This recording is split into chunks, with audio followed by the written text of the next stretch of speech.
আসসালামু আলাইকুম। গত ২-১ দিনে বেশ কয়েকজন ভারতীয়দের সাথে কথা বলার সুযোগ হয়েছে।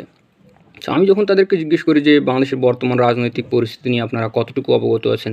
তো তাদের অনেকেই জানাচ্ছিল যে হিন্দুদের উপর অত্যাচার করা হইতেছে, তাদের বাড়িঘর পোড়ানো হইতেছে, তাদের উপাসনালয়গুলো ভাঙচুর করা হইতেছে, হিন্দু মেয়েদের প্রতি যৌন নির্যাতন করা হইতেছে। অর্থাৎ minorities are not save in Bangladesh. So আমি তাদের জিজ্ঞেস করলাম যে আপনাদের কি মনে হয় যে এসব নেক্কারজনক কাজগুলো কারা করতেছে? সো তাদের খুব সহজ এবং রেডিমেড একটা অ্যান্সার যে মুসলমানরা এসব কাজ করতেছে। সো আমি তাদেরকে বোঝাতে চেষ্টা করলাম যে the way you are seeing that all the Muslims are attacking on Hindus people is not right. The way you are seeing is not this right thing. সব মুসলমানরা অ্যাটাক করতেছে, বিষয়টা এমন না। আমি তাদেরকে একটা এক্সাম্পল দিলাম যে দেখেন বাংলাদেশে একজন বিখ্যাত ক্রিকেটার আছে যে মাশরাফি বিন মুর্তজা।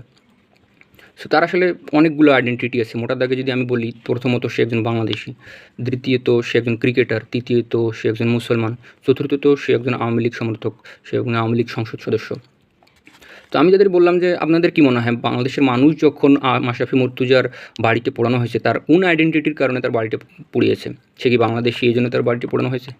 সে কি ক্রিকেটার এই জন্য তার বাড়িটি পোড়ানো হয়েছে? নাকি সে মুসলমান এই জন্য তার বাড়িটি পোড়ানো হয়েছে?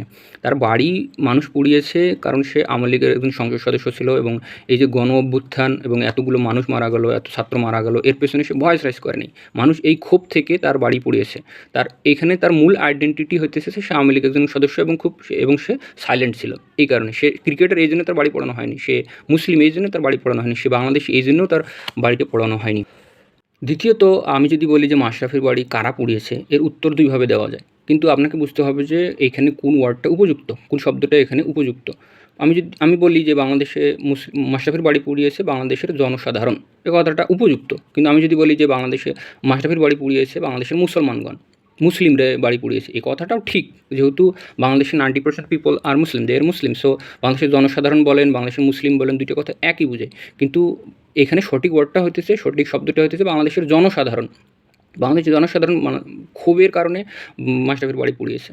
তেমনিভাবে আপনাকে বুঝতে হবে যে যখন হিন্দুদের বাড়ি পোড়ানো হচ্ছে, তাদের উপাসনালয় পোড়ানো হচ্ছে এবং যারা এসব কাজ করতেছে তারা তাদের ফার্স্ট অ্যান্ড ফরমোস্ট পরিচয় হইতেছে তারা পলিটিক্যাল অ্যাক্টিভিস্ট, রাইট? তো আপনি যখন বলবেন যে বাংলাদেশের হিন্দুদের উপর কারা টর্চার করতেছে, কারা অত্যাচার করতেছে, যখন আপনি বলতেছেন যে মুসলিমরা, তখন কিন্তু আপনি বাংলাদেশে অবস্থিত 90% পিপল হু আর মুসলিমস, আপনি সমস্ত মুসলিমকে ডিফাইন করতেছেন। কিন্তু সমস্ত মুসলিম তো হিন্দুদের বিপক্ষে না। সমস্ত মুসলিমরা তো হিন্দুদের উপর অত্যাচার হইতেছে এগুলোকে সমর্থন করে না।